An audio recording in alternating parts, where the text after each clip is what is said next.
Je suis en compagnie maintenant de Mélanie Decour, éditrice des éditions Talent Haut. Bonjour Mélanie Decour. Bonjour. Alors la littérature jeunesse n'est pas très visible dans les médias traditionnels en dehors des polémiques ponctuelles sur lesquelles nous reviendrons après. Comment l'expliquez-vous et comment contournez-vous cela? Alors, l'expliquer, c'est difficile. Je ne sais pas pourquoi. Je fais tout à fait le même constat que vous, comme tous mes confrères et consoeurs. C'est un peu considéré comme une sous-littérature, alors que en France, notamment en France, mais nous avons une vraie littérature pour la jeunesse, créative, inventive, avec des vrais auteurs, de grands illustrateurs, à la fois pour les petits et pour les jusqu'à l'adolescence et même aux jeunes adultes, puisque ça rentre dans le champ de la littérature dite pour la jeunesse. Donc c'est un mystère que les grands médias français boudent ces artistes, ces auteurs et aussi le travail des éditeurs qui font ces livres. Par ailleurs, il y a aussi un milieu assez dynamique de ce qu'on appelle les prescripteurs, c'est-à-dire les passeurs de livres. Donc ça, c'est les bibliothécaires, les documentalistes, les libraires, bien sûr, les organisateurs de salons pour la jeunesse, de salons du livre pour la jeunesse. Donc il y a quand même un milieu de connaisseurs et de connaisseuses de ces livres qui les défendent, mais à bout de bras, à bout de force, avec peu de moyens. Et seulement leur énergie, leur bonne volonté et leur grande connaissance de cette littérature. Il y a les blogs et les réseaux sociaux maintenant qui sont une aide aussi pour vous. Hein. Bien sûr. Comme en littérature générale, il se développe en littérature pour la jeunesse de nombreux blogs et effectivement la présence sur les réseaux sociaux, avec souvent effectivement des gens qui sont très connaisseurs et qui font des critiques très pointues de cette littérature. Donc c'est un moyen pour nous de faire connaître nos livres et nos auteurs, mais bon, c'est pas suffisant, c'est dommage quoi que dans la dite grande presse, que dans les autres médias, radio, télé, dans les rares émissions consacrées à la littérature, il ne soit jamais question de la littérature pour la jeunesse ou alors pour la critiquer ou pour polémiquer. Donc c'est quand même dommage. Et les prix existants en littérature jeunesse, c'est aussi une façon de promouvoir vos titres. Oui, bien sûr, c'est ce que je vous disais, il existe un milieu qui défend cette littérature, qui la connaît bien, mais c'est un milieu réservé à la jeunesse, avec vraiment des gens qui connaissent bien ce domaine. C'est plus compliqué d'exister et de promouvoir cette littérature dans la littérature dite générale, dans les médias généraux, dans les salons du livre généraliste, où à chaque fois la littérature jeunesse a plutôt la part du pauvre dans ce genre de médias et de manifestations. Comment faites-vous justement pour promouvoir vos livres? Vous faites pas mal de rencontres, je crois, avec les scolaires ou des choses comme ça?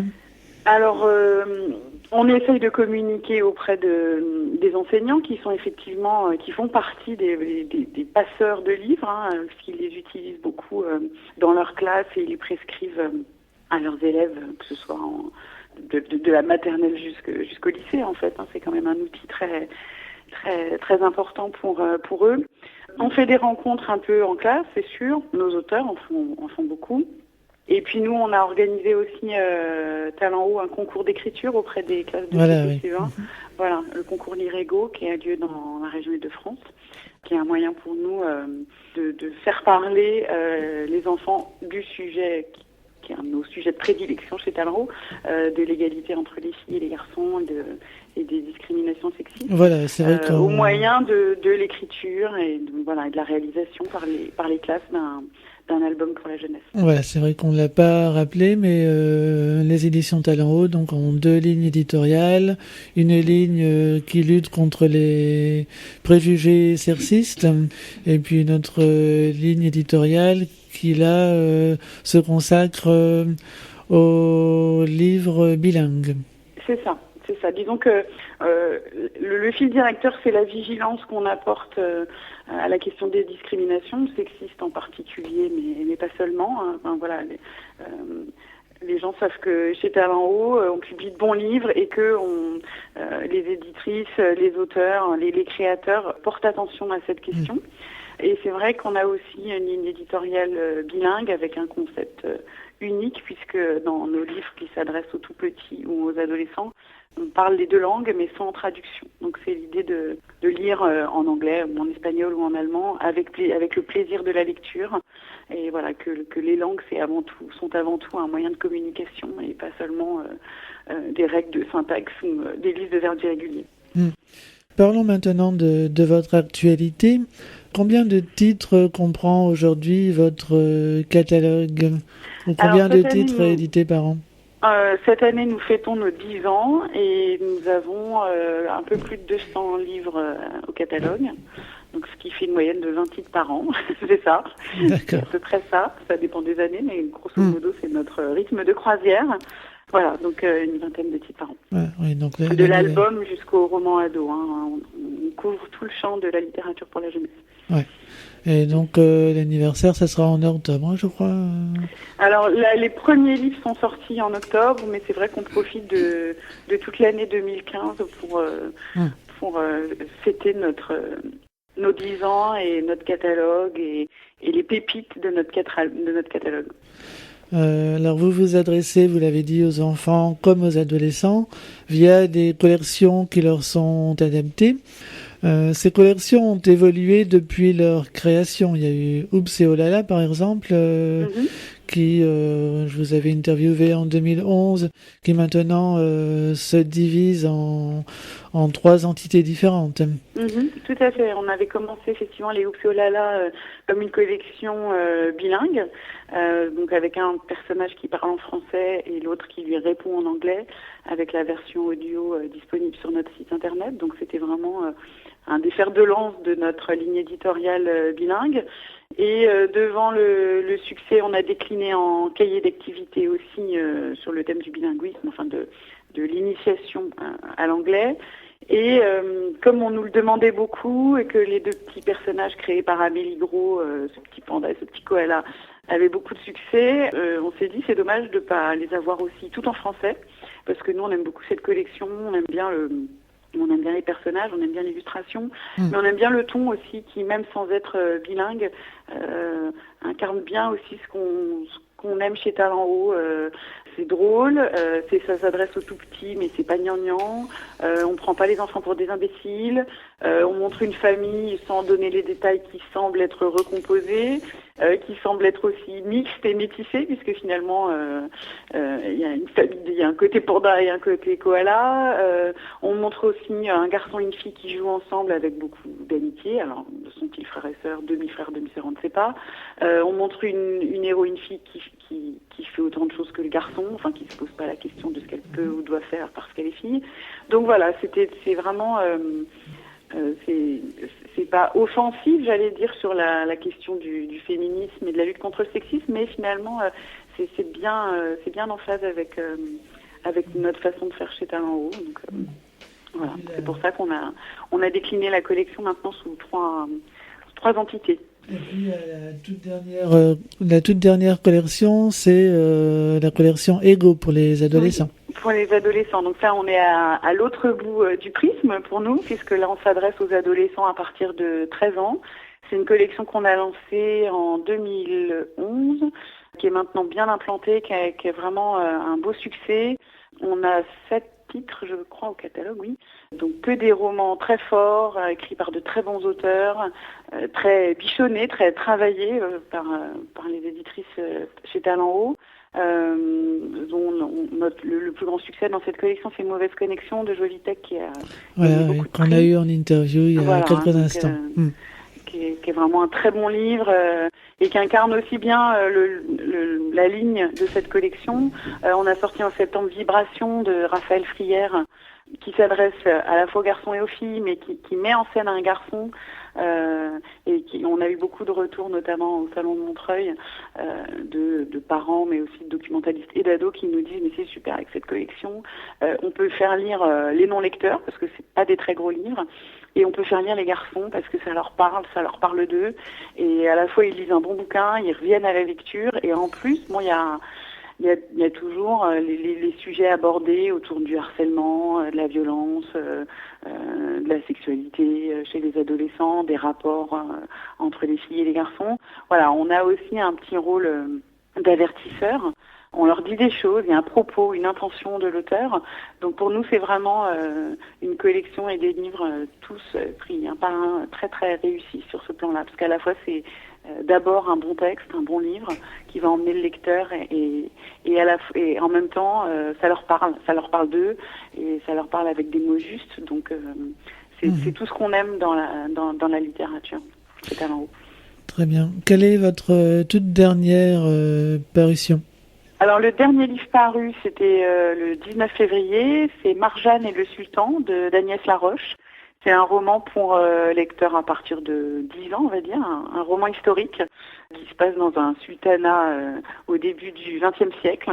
Et ce sont les aventures de la jeune Marjane pour faire valoir ses droits dans un sultanat plutôt sexiste, on va dire. Voilà, mais c'est avant tout un grand roman d'aventure dans un décor oriental magnifique et une très belle histoire d'amour aussi. Voilà, donc là aussi c'est un très beau texte qui emporte, avec lequel on se fait plaisir. Et puis derrière, il y a toujours cette vigilance à apporter aux questions des discriminations et de l'identité, et puis le propos, une intention de l'auteur derrière le beau texte. Ok.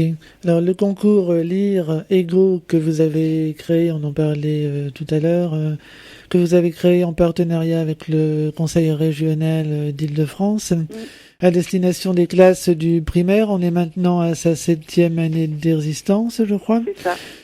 Pouvez-vous donner les grandes lignes de ce concours ? Alors, donc, c'est un concours qui est organisé dans la région Île-de-France, donc avec, comme vous l'avez dit, le partenariat du Conseil régional et de la délégation régionale aux droits des femmes, avec le parrainage du ministère de l'Éducation nationale et aussi, bien sûr, le soutien de l'Éducation nationale sur le terrain, sans qui on ne pourrait pas mettre en place une telle logistique. Donc, il s'adresse à toutes les classes de CP et CE1 de la région, à concurrence on prend les 200 premières classes inscrites, en fait. Et les classes doivent écrire collectivement un manuscrit pour rentrer dans notre collection d'albums pour les filles et pour les garçons. Donc, un manuscrit d'albums pour la jeunesse qui aborde la question de l'égalité entre les filles et les garçons, des clichés sexistes, des discriminations. Donc ils ont une thématique obligatoire.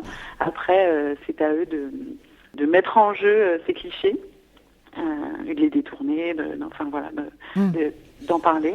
Et le gagnant sur les 200, il y a un jury qui se réunit et qui débat des manuscrits.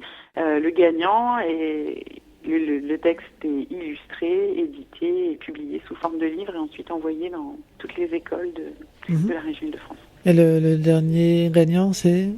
Le dernier gagnant, c'est une classe de Franconville, dans le Val d'Oise, qui a écrit un texte qui s'appelle « Et pourquoi pas ?», qui renverse avec beaucoup de subtilité et d'humour les clichés et qui est en cours d'illustration en ce moment par Estelle Billon-Spagnol.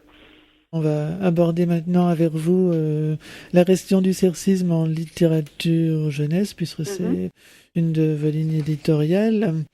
Alors, votre maison d'édition donc, a pour vocation de lutter contre les stéréotypes sexistes qui pullulent encore dans notre société, notamment dans les livres jeunesse.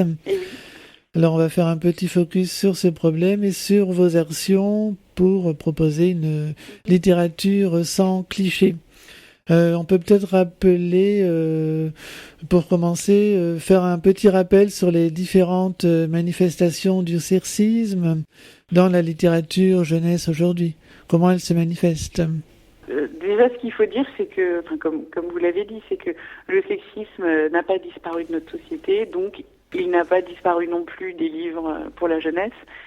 qui sont pas plus ou moins sexistes que d'autres lieux, que la publicité, que les clips, que les films, y compris les films d'animation. Voilà. Donc c'est vrai que le gros problème en littérature pour la jeunesse comme ailleurs, c'est que quand on ne réfléchit pas à cette question, quand on n'y est pas vigilant, on a tendance à reproduire l'idéologie dominante.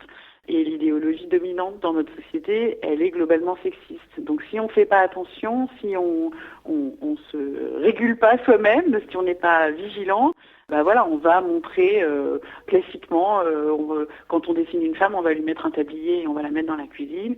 Et quand on dessine un homme, on va le montrer rentrant du travail avec sa mallette et sa cravate. Voilà. Donc ça, c'est ces stéréotypes qui correspondent plus tellement à la société actuelle. Hein.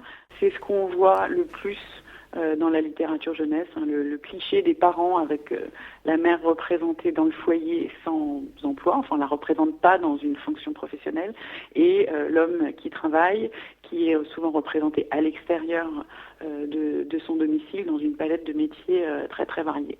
Donc ça c'est vraiment le stéréotype le plus répandu. Et c'est parce qu'il est répandu qu'il fait stéréotype. Si on avait une fois une mère dans une cuisine avec un tablier, pourquoi pas, on a bien le droit de mettre un tablier, un personnage féminin, c'est pas le problème. Le problème, c'est la répétition et c'est la domination de cette représentation qui fait que ça devient un cliché. Bon, par ailleurs, il y a toujours en littérature, surtout dans la littérature pour petits, beaucoup plus de héros que d'héroïnes. Oui, c'est ça. Oui. J'ai lu quelque part qu'il y avait à peu près 38% d'héroïnes pour les livres et en BD c'est même pire puisque c'est 10%. Oui, alors il y a deux endroits où c'est pire. En gros, il y a 2 fois plus de garçons que de filles. Il y a 2 endroits où c'est pire, c'est en bande dessinée effectivement et en littérature pour la toute petite enfance. C'est-à-dire quand on représente des animaux. Donc là, on s'adresse vraiment aux tout petits. Alors là, dans les 2 cas, il y a effectivement 10 fois plus de garçons que de filles. Je ne sais pas pourquoi. Ne me demandez pas pourquoi en toute petite enfance, il y a cette surreprésentation des garçons. Mais bon, je pense que derrière tout ça, il y a l'idée que les filles peuvent s'identifier aux garçons et aux filles, alors que les garçons, eux, ne peuvent s'identifier qu'aux garçons. Toujours le masculin comme neutre, universel, dont le féminin serait une genre d'extraction, alors que en fait c'est complètement faux. Les enfants et les ados préfèrent s'identifient plus volontiers à des personnages qui leur ressemblent, donc a priori qui ont leur sexe, mais pas forcément. J'ai rencontré plein d'adolescents avec qui, quand on en parle, même des garçons, ils peuvent dire mais moi je peux m'identifier à une fille si elle me ressemble, si elle me parle, si elle est complexe, si elle est voilà. Évidemment, si c'est une fille qui se maquille et qui est complètement cucuche, un garçon de 14 ans, ça va pas être son truc. Mais voilà, il n'y a pas du tout de critères sexistes pour l'identification. Hein. Les enfants, comme nous d'ailleurs, hein, on s'identifie à un personnage qui nous parle et donc qui nous ressemble, mais pas plus que ça. Maintenant, il y a aussi beaucoup de collections en littérature jeunesse qui segmentent en livres pour filles ou pour garçons et qui se vendent très bien finalement. Comment l'expliquez-vous ça ? Alors là aussi, je ne sais pas, il faudrait demander aux gens qui publient ces livres pourquoi ils font ça. Enfin, si, je pense que ce sont pour des raisons commerciales. C'est une règle de base du marketing, plus on segmente... Comment expliquez-vous que ça ait autant de succès, justement ? Il faut bien voir que ces livres-là, donc les livres vraiment très sexués et donc très sexistes, hein, parce que c'est pas juste qu'ils soient roses pour les filles et bleus pour les garçons. À la limite, les couleurs ont peu d'importance. C'est que derrière, il y a tout un programme pour chaque sexe auquel on invite les enfants à se conformer. Donc c'est à la fois rose pour les filles, mais aussi être une maman, être jolie, voilà, faire le ménage aussi éventuellement. Et les garçons, eux, ils sont dans le bleu, mais dans les gros véhicules, dans la compétition, voire dans la violence, dans le sport. Voilà. Donc il y a 2 mondes, et on dit bien effectivement, ce monde-là est réservé aux filles, et il faut y conformer pour être une vraie fille, et l'autre monde est réservé aux garçons, avec ses activités, ses rêves, ses métiers, et on te demande de t'y conformer. Ces collections-là, c'est ce qu'on appelle le mass market. Donc ce sont des livres qui en général n'ont pas d'auteur, sont imprimés avec des très grands tirages en Chine, sont vendus donc à très bas prix et en hypermarché. Donc c'est pour ça que les ventes sont très très importantes, mais c'est pas du tout la même économie ni les mêmes entreprises qu'une maison d'édition comme Talent-Haut ou les autres maisons d'édition indépendantes qui font des livres de création avec des vrais auteurs, qui sont souvent des tout petits tirages. On est autour de 2000. Un succès en littérature pour la jeunesse indépendante, c'est 5000 exemplaires. Voilà, et qui sont vendus, eux, prioritairement en librairie indépendante, en fait. Donc on est sur deux mondes complètement différents. Si vous achetez vos livres à votre libraire de quartier ou que vous les prenez à la bibliothèque municipale, vous ne verrez pas, ou très très peu, les livres qui, eux, sont vendus en hypermarché, mais qui se vendent, eux, à des centaines de milliers d'exemplaires. Et c'est pas du tout le même mode ni de production, ni de commercialisation. Et c'est pour ça que les chiffres sont très différents. Cela étant, il faut bien voir qu'aujourd'hui, dans les bibliothèques des enfants, ces livres-là sont en très grande majorité. Donc ce sont ces livres très sexistes qui sont présents dans les bibliothèques des enfants. Et diriez-vous est-ce qu'il y a davantage de sexisme au niveau des illustrations ou au niveau des textes, ou c'est la même chose Les deux, mon camarade. Les deux? Non, parce que... Oui, les deux. Enfin, c'est sûr qu'en l'illustration, surtout pour les petits, j'en parle beaucoup avec les illustrateurs, notamment ceux avec qui je travaille. Ils sont obligés de caricaturer un peu. Ils doivent donner du sens à leur dessin. Donc, on doit dire que tel personnage est féminin, par exemple. Donc, qu'est-ce qu'on va faire pour dire qu'il est féminin? On va lui mettre des cils, on va lui mettre un tablier, on va lui mettre du rouge à lèvres. Donc, on est assez vite dans la caricature et donc dans le stéréotype. Donc, c'est vrai qu'il y a un travail plus délicat et plus difficile pour les illustrateurs pour sortir des clichés, mais des clichés en tout genre, en fait, pas seulement des clichés sexistes, en fait. Donc, voilà, peut-être qu'il y a un peu plus de clichés, en fait, dans l'illustration. Le texte, c'est plus facile d'être subtil avec les mots. On a plus de place, c'est moins immédiat, donc on a plus de latitude pour développer et pour dire des choses. Mais bon, un livre pour la jeunesse, c'est le texte et l'image, ça peut pas être l'un sans l'autre. En tout cas pour l'album. Donc peu importe si c'est le texte ou l'image qui est sexiste, le résultat. Oui, non, mais je me demandais, c'était une question sur s'il y avait une différence simplement. Oui, je pense que c'est vrai que l'image étant plus immédiate, on va plus vite dans le cliché. Alors, dans une interview pour une revue l'an dernier, vous confiez subir beaucoup de pression en tant qu'éditrice jeunesse suite à la Manif pour tous et tous les débats qui ont eu lieu autour des livres jeunesse. Est-ce que vous avez l'impression, particulièrement depuis l'an dernier, d'être devenue une éditrice engagée, voire militante? J'ai toujours été une citoyenne engagée et militante. Chez Talent-Haut, effectivement, on a une démarche engagée. Après, c'est vrai que depuis l'année dernière, nous sommes très très montrés du doigt par les groupuscules réactionnaires. Voilà, mais ça change rien à notre engagement et à notre ligne éditoriale et aux livres qu'on a envie de faire. Et comme je vous disais, cette vigilance, cette attention qu'on estime nécessaire de porter à ces questions dans nos livres. Voilà, mais je prends ces attaques pour ce qu'elles sont. Ce sont vraiment des groupuscules. C'est très très très peu de gens, mais qui ont un écho démesuré par rapport à leur nombre et à ce qu'ils représentent, quoi, aux valeurs qu'ils défendent, qui sont vraiment pas, en tout cas c'est le ressenti que j'ai, qui sont pas les valeurs de la majorité des Français et des parents qui achètent des livres pour la jeunesse. Alors, lors de votre passage dans notre émission en 2011, Vous nous avez indiqué que les listes de l'éducation nationale étaient malheureusement pleines de livres sexistes. Est-ce toujours le cas aujourd'hui, notamment avec les mesures prises par le gouvernement actuel pour lutter contre les stéréotypes? Plusieurs de vos livres. Oui. Les mesures prises par le gouvernement pour lutter contre les stéréotypes, elles ont été rangées au placard. Donc, bon, on ne peut pas considérer que c'est une forte... qui a un impact sur ces questions, puisque les ABCD de l'égalité ont été rangés, c'est vrai. Annulés. Et quant aux listes de l'éducation nationale, elles ont été très très légèrement remises à jour l'année dernière pour certaines d'entre elles. Et clairement, la question des discriminations et des représentations des garçons et des filles n'est pas à l'ordre du jour, n'est pas un critère de sélection dans ces listes. Voilà. Donc c'est pas le sujet. Et donc comme c'est pas le sujet, forcément, quand on fait une analyse de ces listes, on se rend compte qu'il y a beaucoup plus de héros garçons que d'héroïnes. Voilà. Comme je vous disais tout à l'heure, si on n'y prête pas attention, c'est globalement sexiste.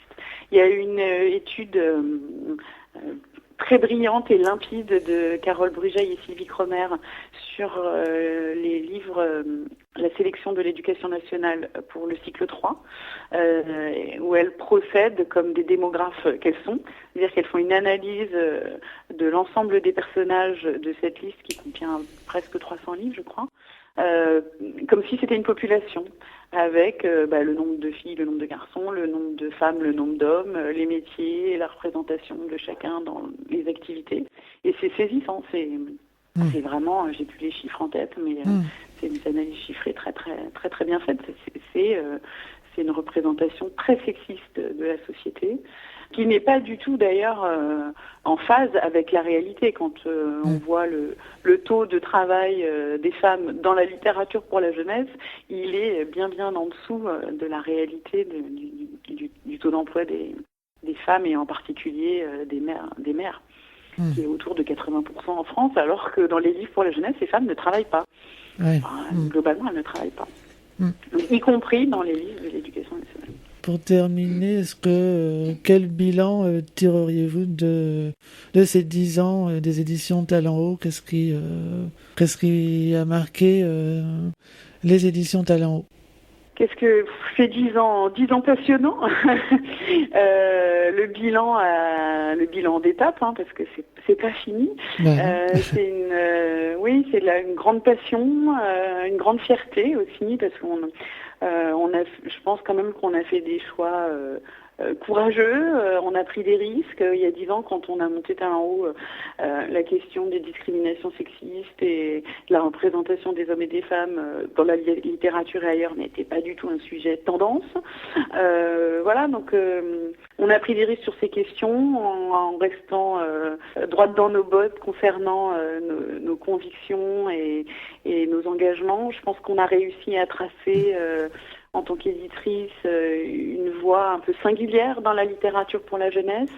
On a pris des risques aussi avec les auteurs, parce qu'à la fois on a publié des auteurs confirmés, des stars de la littérature jeunesse, mais on a aussi découvert beaucoup de talents qui depuis ont éclos chez nous et ailleurs. Donc ça, c'est aussi une grande fierté de se dire que on a mis le pied à l'étrier à certains auteurs, et c'est aussi notre défi et notre responsabilité en tant que petit éditeur. La plupart des auteurs commencent dans des petites maisons d'édition, donc ça, on en est très fiers. Ce côté découvreur de talent, c'est vraiment quelque chose qui nous anime et qui nous fait avancer. Après. Oui, on est très fiers. On est très fiers que notre best-seller, ce soit La Princesse et le Dragon, un livre où à la fin la princesse refuse de se marier avec le prince parce que c'est un goujat. On est très fiers d'avoir publié Le Fils des géants de Gaël Aymon, qui est un livre qui est un conte magnifique, mais qui, sans le dire vraiment, montre un couple homoparental qui aime un enfant et qui l'éduque avec bienveillance et qui l'aide à devenir une belle personne et un adulte confiant. C'est vraiment... oui, on est content, on est fiers aussi de la collection Ego. Je vous parlais de Mauvaise Connexion, mais aussi des autres. Apporter ces titres-là aux ados, les mettre les amener au public sur des questions exigeantes, Donc, difficiles. on avec peut toujours un retrouver propos. toutes vos collections sur un site internet. Oui, C'est le www. www.talenthaut.fr. Et nous avons une page Facebook aussi et un compte Twitter. Très bien. Eh bien, merci beaucoup, Mélanie Merci beaucoup Decour. à vous. Et puis, une bonne journée à vous. Bonne À journée. bientôt. Au revoir. À bientôt. Au revoir.